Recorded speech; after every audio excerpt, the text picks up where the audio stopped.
your reel, to the rods, to the anglers, to the lures on the end of your hook. Let's talk about those big bass here on Co-Angler's Corner with your hosts, Rob Welch and John Stoudinger.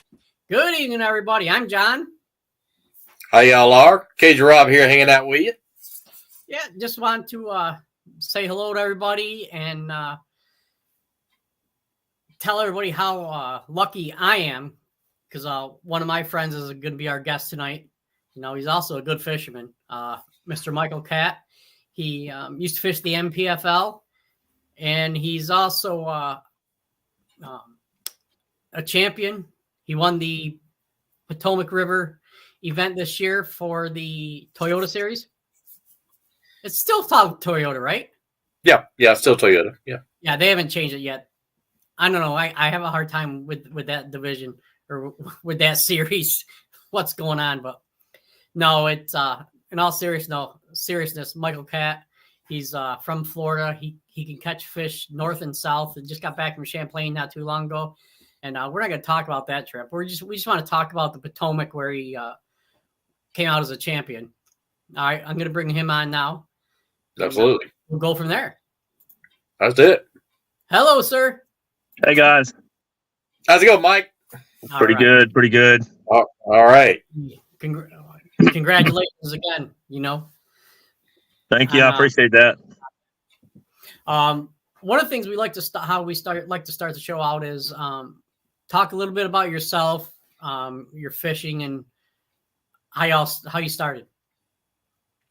So, dude, it's been a crazy ride in my life a little bit. I started back when I was 20 years old, fishing professionally as a co-angler. And that's what the biggest thing about this as well is I would never have changed that for anything. I learned so much as a co-angler back in the day, and my dad taught me at a real young age how to fish and grew up, loved the sport, wanted to do more with it. So started co-angling, and I almost won my very first event on the St. Johns River here at home in Florida, and I almost won it as a co-angler. And that really sparked a fire under me, I think. And I fished for a few years, and then I had to call it quits for a little while to have a family. And then I came back strong, probably 10 years now. I'd say 6 years of that now was all co-angling, just so I can get my feet back in the water, learn from these guys, take the best advice I can from them, and use that to my advantage later on. Because I knew one day I was going to step to the front of the boat. Yeah. Now that, you know, I had a really good friend of mine named Jeff Fitz. I traveled with him everywhere. I give him a lot of my credit because he's taught me everything that I needed to know about this business and how to present myself to the front of the boat. And he's always encouraged me to go forward. It's time. And I put it off. And 4 years ago, I joined the MPFL, did real well my first year, almost won the very last event on Toho. So that was really good. And then I decided to back out just a little bit and go back to the MLS, grow my roots as a boater. And within 3 years, I got my first career win. So I've been close. I've had 6 top 10s. You know, I got, I think,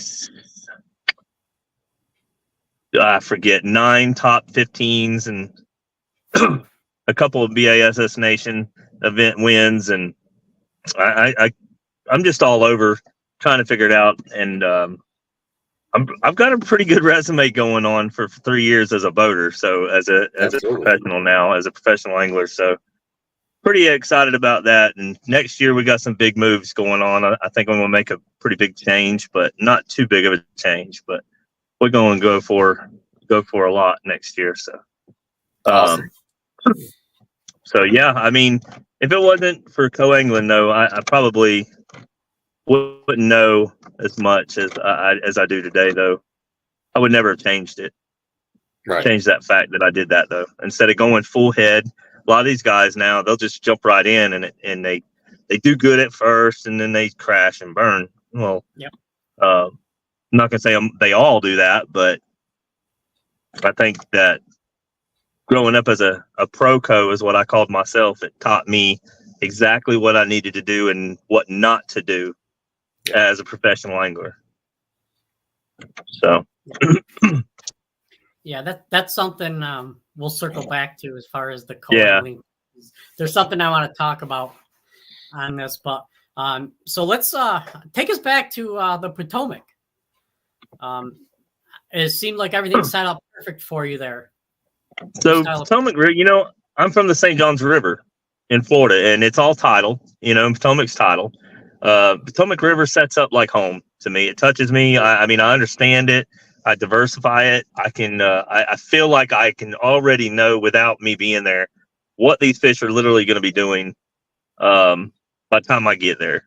All the knowledge and public information is there, but for me, the past few years, I would say 4 years ago, I drew a guy, had an excellent co-angling experience. I finished third as a co-angler on the Potomac River, and I took this knowledge, and I say this deeply because it really, this one tournament changed my life on the Potomac River. Day one, I drew a guy that taught me how to catch some really good fish in a manner that I didn't know. And then on day two, I literally threw all that away, and we completely did something else in a whole different direction. And I had the biggest bag of the tournament. And then I made day three, and of course, I drew out a really good friend of mine, Matt Becker, and he was very consistent, 17 pounds. I was like, man, I just need 17 pounds, 16 pounds again. I'll have this. And it was a bad day. Just things didn't happen, and I ended up in third. So I took that to my knowledge, and I've been working on that ever since as a boater.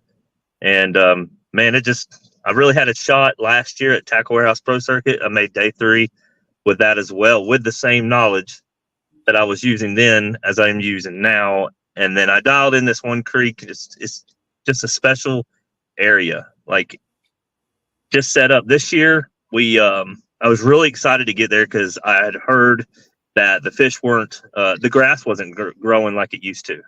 And there wasn't much grass there. And so I already knew right then it's not going to be a flipping game, possibly, but it could be frog, it could be chatterbait. You can never pass up a chatterbait there. You'll always catch fish on that. Absolutely. Wacky rig, them are my style. That's my style. And I had some back creeks I fished up there, and I went up there, and on the first day of practice, and I went to my juice hole, and there was a few boats there, and some of them were like, man, this is trash. I'm like, okay, this might be just talking, but a couple guys were there fishing. I saw one guy catch a fish, and then he left. I was like, okay, but he's really not fishing what I fish. And I went up there and made 2 casts and caught a 6.5 pounder. No one seen me. I turned around, I released that fish, and I looked around. Everybody's leaving. Like, no one's even in there. I make a couple more casts. I didn't hook set a single fish after that. Shook one off. I probably shook off 13 fish on a 200-yard stretch. And I was like, man, this is crazy. So I got this little special bend up this way back in this creek. And I go up there, and I look, and there's a kayaker up there. And I'm like, man, he's sitting right on top of everything.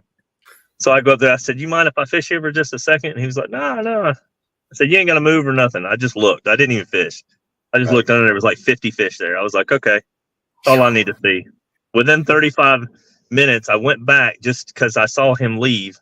And I pitched in there and caught a 3. And I pitched in there again and caught another 3.5. And I was like, okay, I already know what they all are. Don't need to be back here. I never went back there through the rest of the tournament. I just left it alone. I left and went to try and put other stuff together. I didn't even use any of it. I found a good frog mat. I found some walls with chatterbaits that had giant fish on it. I just spent all 3 days on that one stretch, 200-yard stretch, the magic stretch. Yeah. So I was catching them, pitching the laydowns that these fish were setting up on an outgoing tide. So I don't feel like I had to have that outgoing tide, but it was best on that outgoing tide. It pulled them down to where I needed them at, and they would set up on these laydowns and in the current, and I would just pitch over a brush hog, a bruiser hog, and just drag it right by their face, and they'd eat it every time. And then, of course, my my Potomac special color that I've been working on for about 3 years with Bruiser Baits, we finally finalized that and last year, and I used it this year, and I won the tournament off of it. So, and it's a drop shot, and that's all I did was catch them in that tight bend on a drop shot. So things worked out for me this year, and I mean, I left them. Like, I still left them. I can't wait to go back and catch more there. So thank God on the first day, it was really awesome to know that I had a 20-pound bag. That's almost unheard of a lot of times on that part of the river. Over in Chesapeake Bay, of course, you can catch a lot of 20-pound bags over there, but on this part of the river, you can catch a 20-pound bag. You can catch a little bit bigger 20-pound bag, but it's not, an everyday thing. Yeah. And for two people to come in with 20-pound bags that day, I was losing by an ounce on day one. Oh. And I talked to that gentleman, and he was just like, man, it was just all luck. It was just all luck. I don't think I can do that tomorrow. And I'm like, well, that's not the head game you need, bud. But yep. He put me in a mindset like, man, I know I can do it again. Yeah. I know I can, because my fish there are 4s and 5s and 6s. So, catching that first fish of the day was a 612, and it was big bass of the day on day one. I was like, man, this is going to be awesome. And then I had 20 pounds in like 3 hours. So I literally just guarded my area a little bit and just got away from it, made sure people didn't just get around it. And only like 2 or 3 boats showed up down there. And it's a far run. I made a really far run to this place. So I don't think even some of the people that showed up were even fishing against me. Right. So I think they were just weekenders, But that being said, I went back day 2, still had, I had the biggest bag of that day, and I had 18 pounds. And then the last day I came in with 16, 12, I think. No, 17. Oh, I forget what I had. But I had almost 17 pounds, I think it was. Yeah, it was 16, 12, I think it was. So, and I had a big fish on each one of those days that anchored my bags to make them that big. So, man, it was just a special tournament to me. It meant a lot to me, meant a lot to my family. That was just one I really wanted to win, and I won it. And I can't be more happier for that. I'm blessed for that. So put a lot of work in. That's for Absolutely. Sure. So about that color. That Potomac special?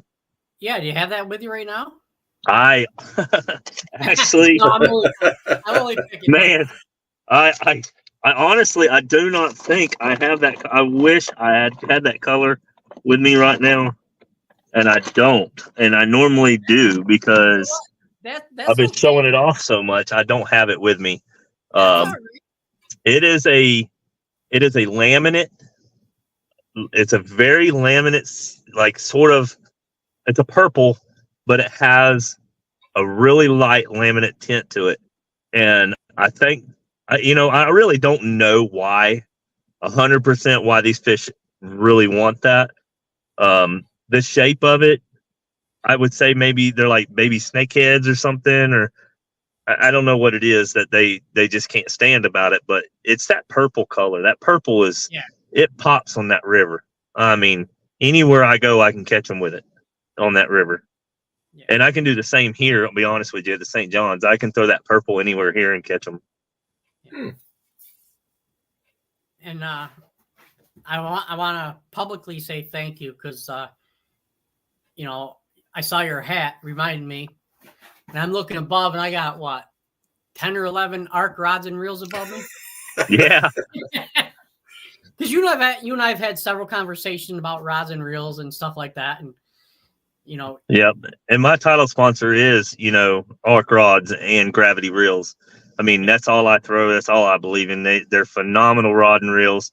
I mean, if you have never gotten an arc rod before, you really need to try one out. Heck, if I'm even around, I'll put one in your hand and let you fish with it. The gravity reels are amazing as well. And as John just said, I mean, it's just, they're really good rod and reel products. I mean, Arc has phenomenal products. And We have our own patent in our gears, our braking system in our reels too as well. So it's like a magnetic braking system. So it's like so much. You'll have less backlashes through everything you do. It's an amazing reel. Yeah, it's really hard to backlash that spinning reel too. I tried, but honestly, I can't backlash it. I might tie a wind knot. I might get a wind knot, but that's about it. Yeah, you ain't gonna backlash them spinning reels. No, and they're we have the 2500 and the 3000s, and I love them. The 3000's my thing. I like a big geared reel like that, and I really put it to the test at Champlain, and I caught all my fish mainly in the Potomac with it, and heck, all around the country I've been catching them with it. So yeah, well, you have an event coming up that's you might be putting that to the test again. Up on the St. Lawrence. Yep. I leave a few weeks from now, and I'll be gone. I'm leaving the 15th of August, and I can't wait to get up there. I literally cannot wait to get up. That's my next thing. I've won a largemouth event that I've been wanting to win my whole life, and I finally did that. And now I need to test myself with these smallmouth, and I know I can do it. I really thought I had a shot at Champlain because I found some hammers, some big smallmouth, but just didn't work out for me on day 2, and I came in with a pretty decent bag, just not enough. I'm still sitting 14th in the AOY points for the Northerns right now, and awesome. So I'm still happy about that. But I really need to make a move on the St. Lawrence to clinch that, and I think it's going to be really difficult with some of the guys that are ahead of me. But nothing's too difficult, it's anybody's game. So I think that I'll just go up there with my head strung, high. And put these reels to the test. I'm gonna be burning these gravity reels up with these big old smallmouth. Hey, nothing wrong with that. Rusty Odom, our guest from last night, was saying, "What's up, guys?" No, it's a very unique fishery. A lot of places you go and you get 20 pounds. You're ecstatic. On day 1, then you're happy about it. Then on day 2, you might slack off and get 15. Well, if you get 15 pounds on St. Lawrence, you're out of it. You're out. Oh, yeah. And you gotta have 20 pounds a day. It's more than I think when you get up there, you're gonna probably have to cash a check. You're gonna have 20. If you want to make the top 10, I would say that if the fish wasn't feeding. I would say that, but see, these fish they're engorging themselves right now. I mean, they spawned real early. Unfortunately, I wasn't able to go up there and practice while they were spawning because these fish, they boomed quick. They had a lot of hot weather early. So I think it's going to take, to win this event, you're going to need 24, 25 pounds a day to win it.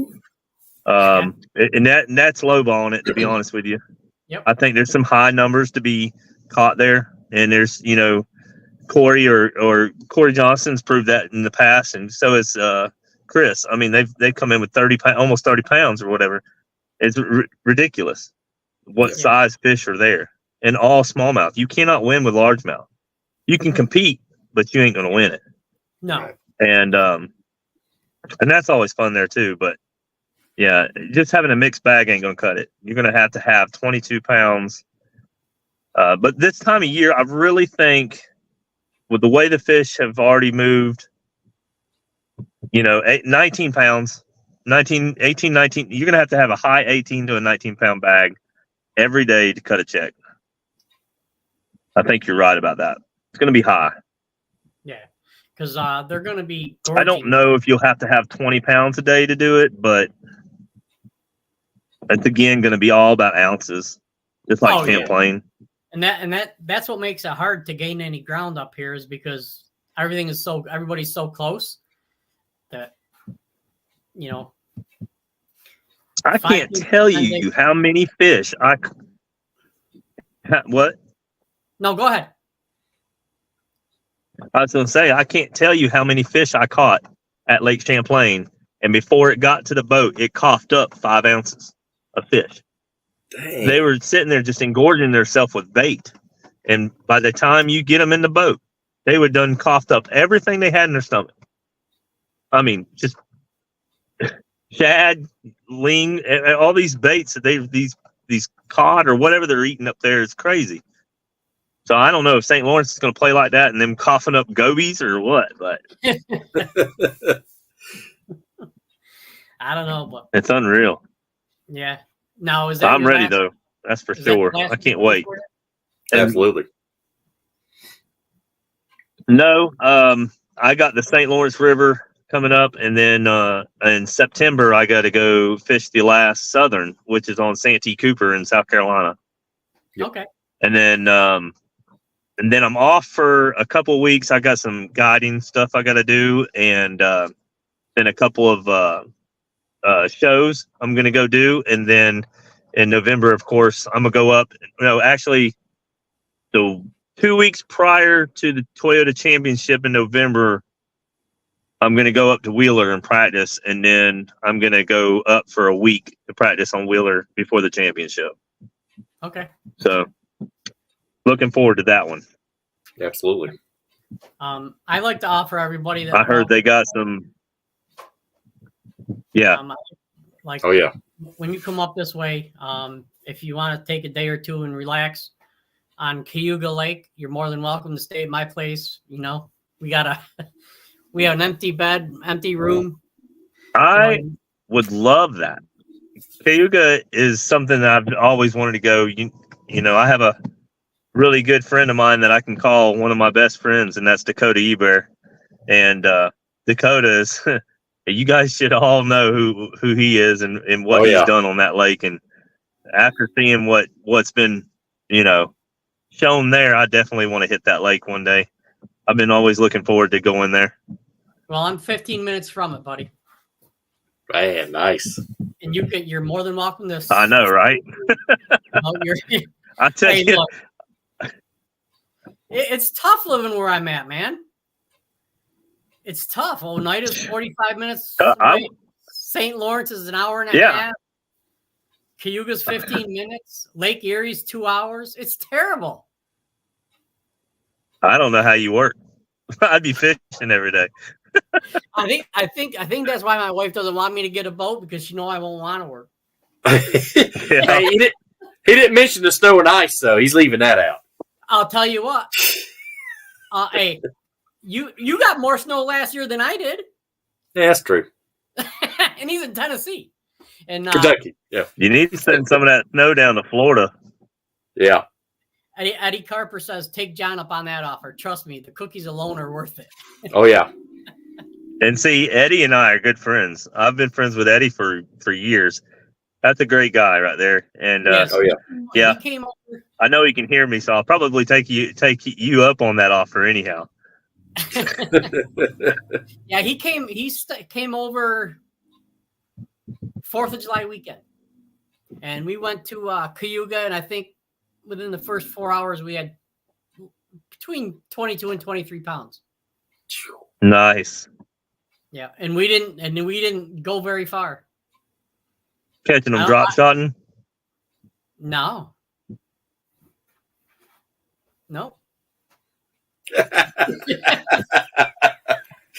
Oh, lessons. I'm always ready to learn. And Michael, they were all largemouth. Oh. Well, okay. I wasn't ready for that. I didn't mean to make you speechless, but no, actually, Cayuga is a very good largemouth lake for up here. Until the gobies came in, smallmouth were a wintertime thing. But now with the gobies, they feed all year round. So yeah. But enough about me and the terrible fisheries I have around me. Let's talk about.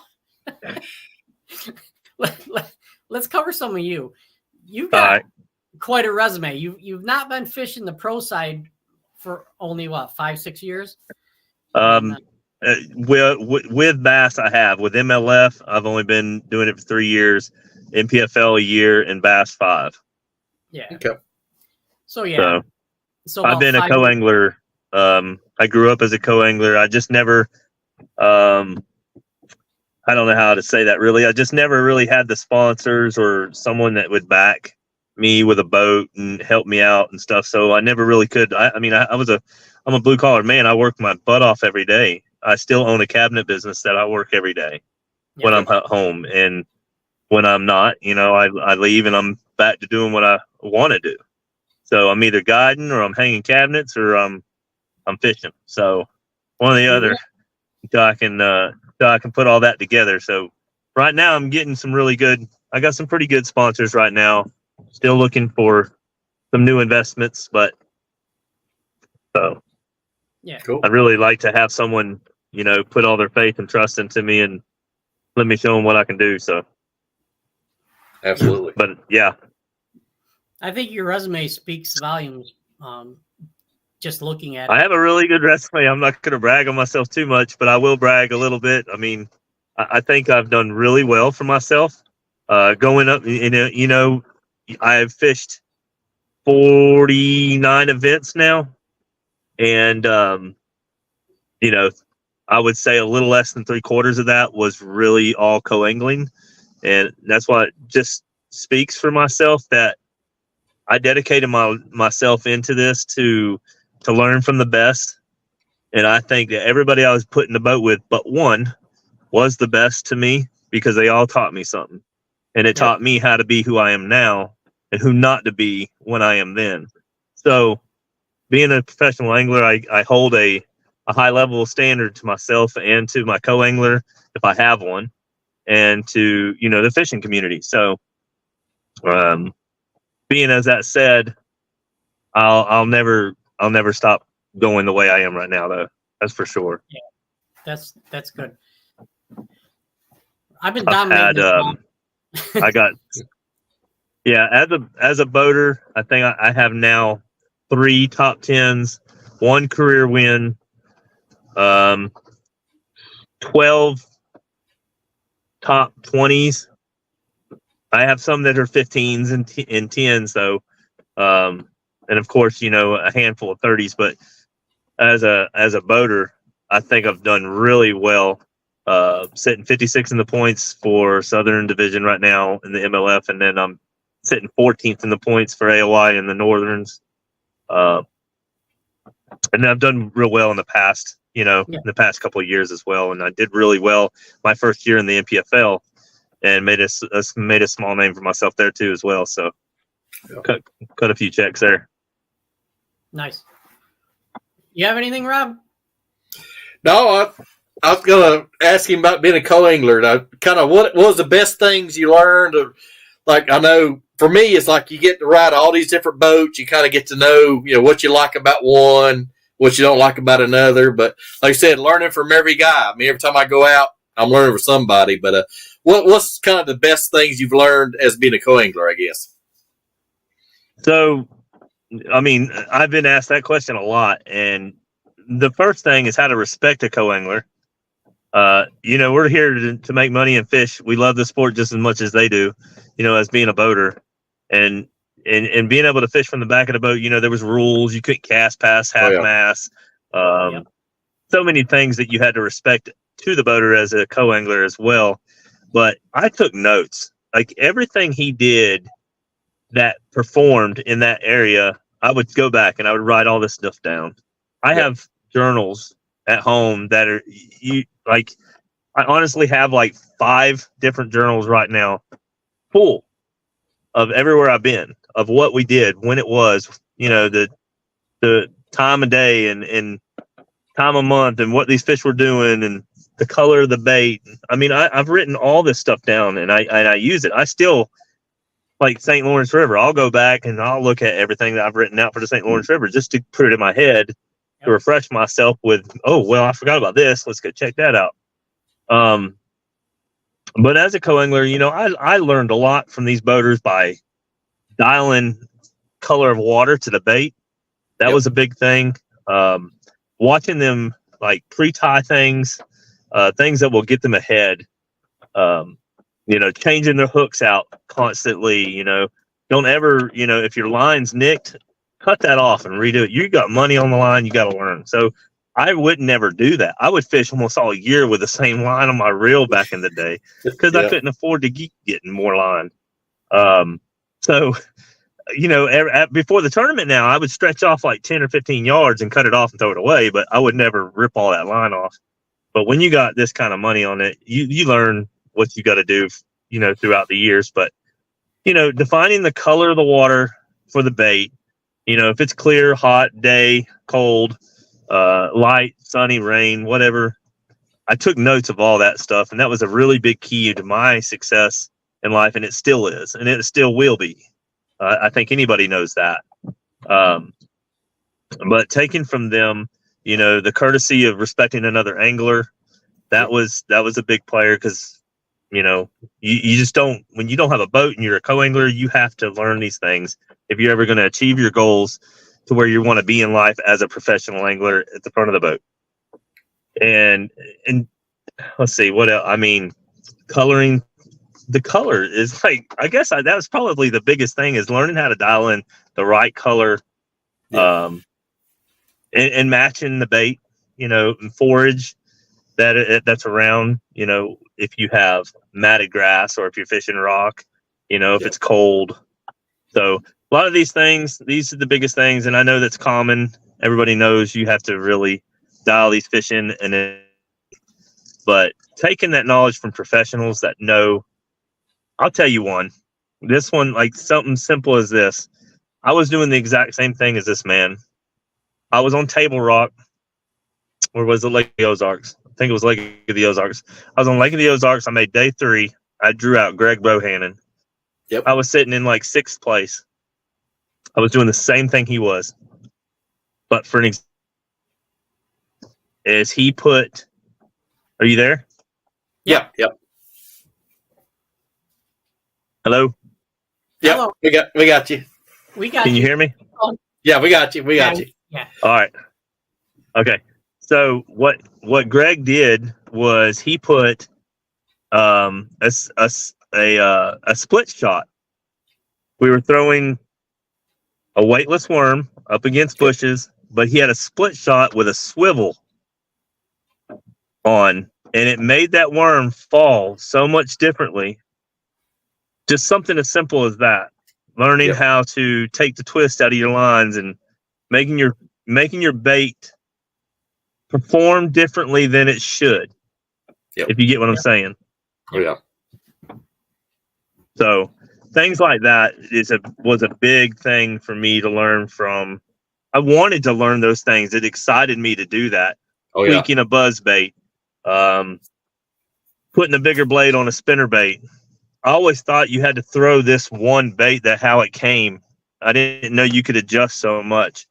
But learning over the years how to adjust your baits and changing the colors, and watching the weather and how it performs would be, such a big difference in the fishing world to do.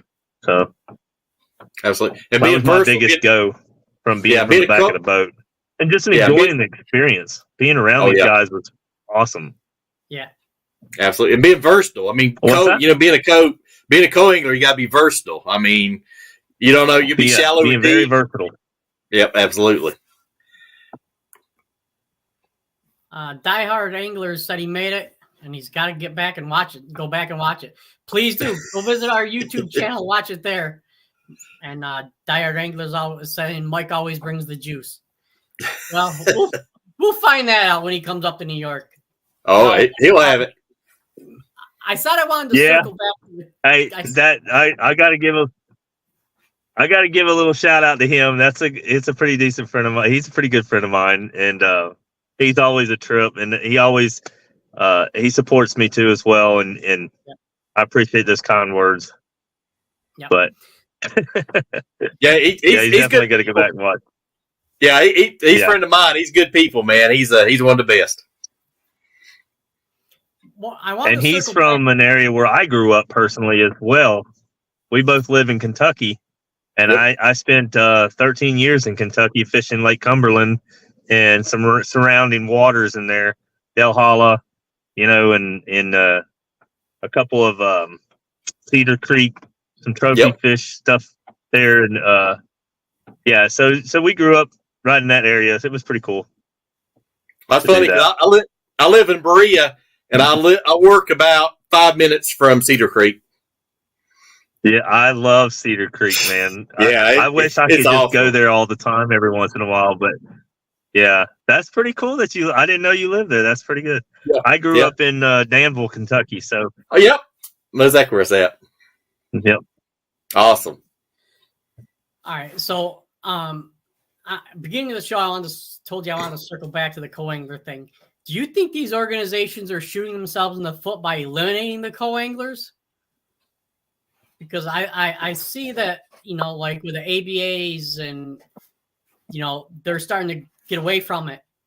Who's going to be next in line to take the front? I've already got, I can't speak on it to a point where I'm saying it. But I've heard some things already that's going to be some new changes here soon with some other things as well with that. And the ABA solo, the MPFL, BPT, the Bass, Elites, and Tackle Warehouse Pro Circuit. Here we go with the Toyotas. What's to come? I have no idea. Bass Opens. What's to come? I have no idea. But I have heard some things, and I, it's I don't know. I don't know what's going to happen. I know where I'm going to be, and again, being as a co-angler, I feel like they really need to figure out where they need to be here soon, because I don't know what to expect in the future with the co-angling business. Man, it's a world of difference when it comes to all this stuff now, because it's getting more expensive. Everything's costing more. They're trying to dial down, who's going to get this, who's going to get that.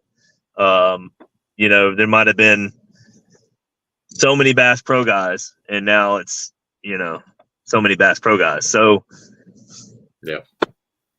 who knows what's to come? Like I said, I've heard some things. I don't agree, but I do agree with some stuff that they've spoke of. But near future will tell. That's for sure. Yeah. Well, you can always count on one thing: changes. That's what you can count on. Yeah, yeah. They just they just released the BPT schedule. Yesterday or today? And Bass Nations just released their schedules. And I still do the Bass Nation stuff. It's actually I almost made nationals in the team event, and I just did make nationals through the Pro-Am events. So now I'll go to nationals in 2025, and if I win that, I'll have a berth to the Bassmaster Classic, which is an automatic, berth to the elites. So if you get up there, well, that's got a good shot. That's how Matty. So I'm still doing this and that. I'm doing the Bass Nations. I'm doing Bass Opens. I'm doing the MLF. If the right sponsor comes along and can literally endure into my life and put a spot on me, then I might move back to the MPFL. I don't know, but right now I feel like my sponsors are talking to me about doing the Bass Opens, and I feel like my career might be moving that way. So try and qualify for the elites. Absolutely. I know as a friend, we talked about it earlier in the year about the uncertainty of MLF. I brought it up to you, and it's tough. I mean, you don't know where they're going, when they're going, or how they're going to go from year to year, and it makes it tough to try to count on that. Yep. So. Yeah. It does. It absolutely does. Yeah. And you trying to do it for a living makes it tough. But when you come up this way, if you decide to stop at my house, we won't mention your occupation at all, like cabinet maker to my wife. All right. Because you may be up here a lot longer than you thought you were going to. Uh-oh. Well, you gotta. Here's the thing. I'll settle that debate real quick. I'm not a cabinet maker. I'm a cabinet installation. I'll Big install them. difference. Yep. I don't have the time to make them. Yep. If I have a buddy that does that, and he does like 3 or 4 kitchens a year, and he makes buku money. I mean, it's buku money, but you got to have a garage, a really big, these tools. Oh man, you got to have a lot. But man, the money, they make some good money. Yep. Well, if you're only going to do 3 jobs a year, you got to make something. Yeah. Yeah. It's all that custom stuff, man. That's some big time money. So what I could do, I probably do about 175 houses a year, somewhere around in there. And, I still wouldn't touch what he made in 4 kitchens. So. Yeah. Eddie Carper says Crazy. MPFL seems to be solid now. If he can, he's going back in 25. Good deal. Yep. Good job. I mean, I feel the MPFL is getting really solid. They had a rocky start, but it was new. No one likes new. Yeah. But how can you be somebody without starting something new? So you have to start something new to be somebody. And I'm really glad to see how they perform and where they've taken it. And I know the guys real well. I work with a couple of them still real well because I am the Southeastern States Florida ARC rep for ARC Rods as well. And I have some, Paul Benson is one of the owners of the MPFL, and me and him work together a lot. So I hear a lot of stuff with them, and they're still great people. I would love to go back, but absolutely see where things go. Chase Odine says my favorite 2 guys. I don't know if he's talking about you and Mike, or Mike and me, or you and I, or what. Must be Mike and you. Die Hard Angler says new business is usually a rocky start. It's tough. Oh yeah, that's true. Absolutely. Yep. All right, so I'm going to ask you some difficult question now. What is your favorite homemade cookie? What? What if I what? Your favorite homemade cookie? Oh my goodness! See, this put me on the spot with that. A favorite homemade cookie would probably have to be like a raspberry lemonade cookie. Sugar cookie. There you go. Now, my wife's a baker. That's why I asked that question. So there is, Subway makes this one cookie, and I took the ingredients that I could figure out to find that, and I have my mom makes them for me. So that's pretty cool. I like that. Awesome. But I mean, other than that, of course, the chocolate chip cookie is the best. Oh yeah. Nice. All right. So how would you like to, let's talk about your sponsors and people who helped you along the way. The rest of the show is pretty much your floor if you want it. Talk about the products you use and things like that. So well, I have a really good guy. I got this one guy, he stands behind me pretty good, and that's the MGM cold tags. These cold tags I got with a friend of mine who bought a set, and I was like, oh my God, I was so astonished by what he did at Toho in Florida, in Lake Toho. And he caught all these fish and he was showing them to me on these cold tags. And I was like, dude, I've never seen cold tags work like that. He's holding up like 19 pounds of fish and they're flopping around everywhere. And yeah, so I was like, man, I got to get me some of them. And I got some, and then they got I think you redesigned them a little bit, and they're phenomenal. So MGM cold tags, my favorite go-to cold tags. I'll probably use them forever. They work so good. You know who I'm talking about, don't you, John? Yeah, maybe. They're also coming out with a new color too, by the way. Nice. Yeah. Yeah, they come out with different colors. They're all numbered. Solid clips, no rust whatsoever. man, these things that I use a set every year, but I feel like I don't even have to do that because I don't lose anything. So great cold clips. I appreciate that very much. Thank you, sir. But no, Bruiser Bates has stood behind me a lot. I know me and Bruiser Bates have been together for a while. Steve Dial is a really good friend of mine. On and off the water, we design things together. We have a couple of guys that are in there, Robert Roboleski, Bobby Bakewell.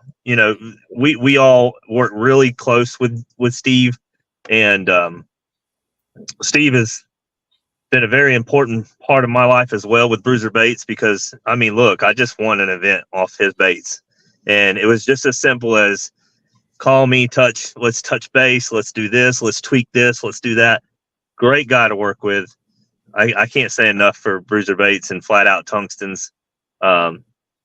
They're, Bass Addiction gear as well as they're all one.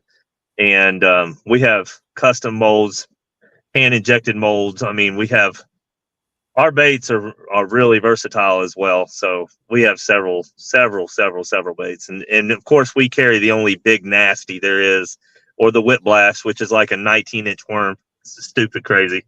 That's for the Everglades though. Yep. And so yeah, Bruiser Baits and Arc Rods have been there for me for the past 5 years, going on 5 years now. Arc has been a big part of my life. I've worked with the owners so much, and we've been everywhere together. Of course, like I said, I am the Florida Arc rep for Arc Rods, all the southeastern states as well. So if you're interested in getting them in stores, and anybody seeing this wants to get Arc Rods in your stores, let me know. Give me a shout. DM me. I'm sure you can. There's other ways of getting in touch with me. Michael Catt Fishing, Instagram, Facebook, TikTok, however you want to get in touch with me, I got it. But yeah, so gravity reels, that's part of Arca still, but I don't throw anything better there's nothing better than the gravity reels to my opinion. So I use them every single day, every single tournament, everywhere I go around the country. They work phenomenal. So I have so many. I mean, like Mercury, Phoenix, Power Pole has been a really big blessing to me this year. They stepped up for me when I needed them.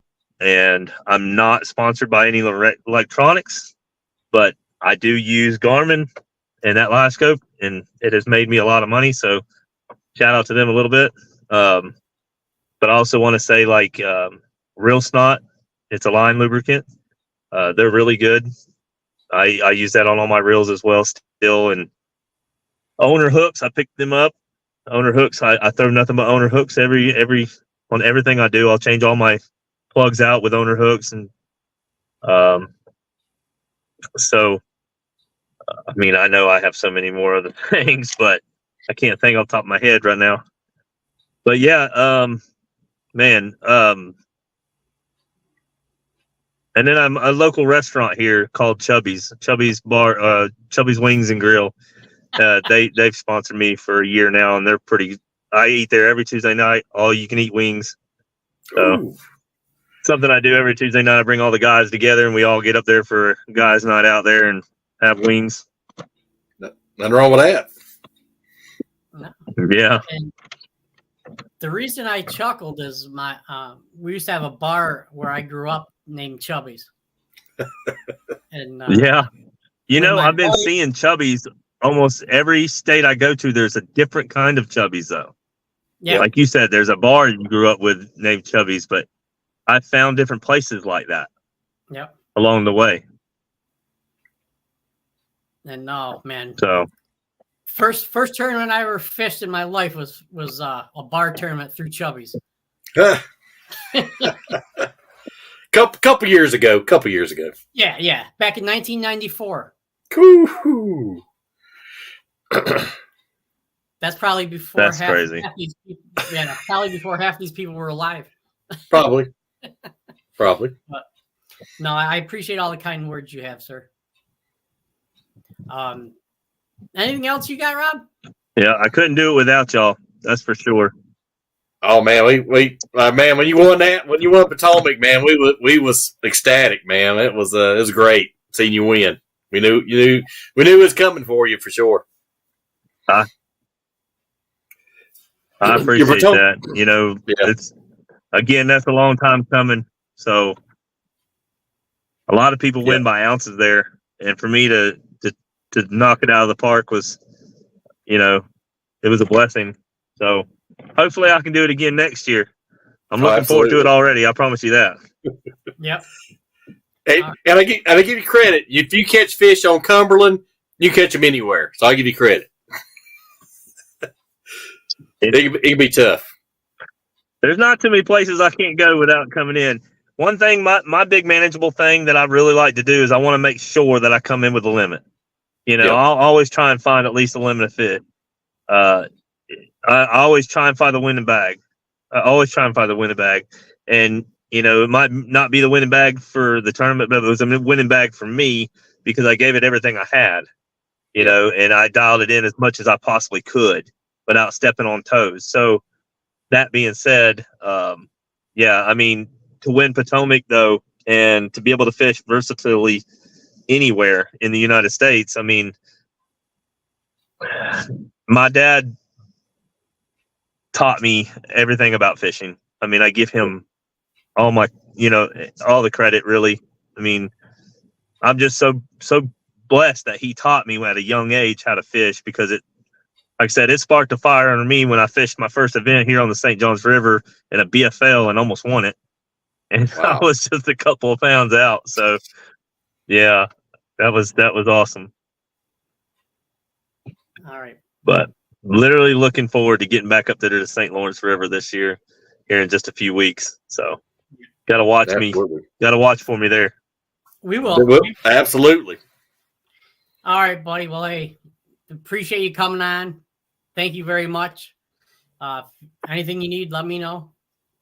I'll make sure Rob pays for it. No. Put on my tab. All right. Oh, and I guess we could announce this a little bit. I am going to be doing a giveaway at the St. Lawrence River for a brand new set of MGM Cold Tags. I'll post a little bit more of a better video on the Michael Catt fishing page. Go on there, follow me, go like and follow me there. So, cause that's where it's going to be at. I might do it on my other, another social media page as well, like Instagram or my TikTok page, but go there. That's where it's going to be announced at and how to win a brand new set. And then I'm also going to probably giving away a rod and reel setup as well. One of my favorite rod and reel setups I've ever had. So be looking forward to that. Outstanding. Right. Thank you very much, sir. Have a great good night. talking with y'all. All right. You take care. All right. Hang out for a little bit. We'll talk to you after here, Mike. Okay. All right. Thanks, buddy. See y'all. All right. See you. All right. Oh, what a week. What a week. Oh, yeah. Man, we had the closer. Like the baseball, we brought in the closer. Yes, sir. All right. Anything else you got for us? No, just a great guest, and appreciate everybody tuning in and liking and sharing and subscribing. And please come back next week. We have another set of great guests, and we appreciate all you guys, and hope you keep tuning in. All right. Everybody be safe. Have a great week. Rest of the week. Have a great weekend. Don't be afraid to throw some of those fish catches up there so we can see them. All right. You guys take care. All right. Peace out.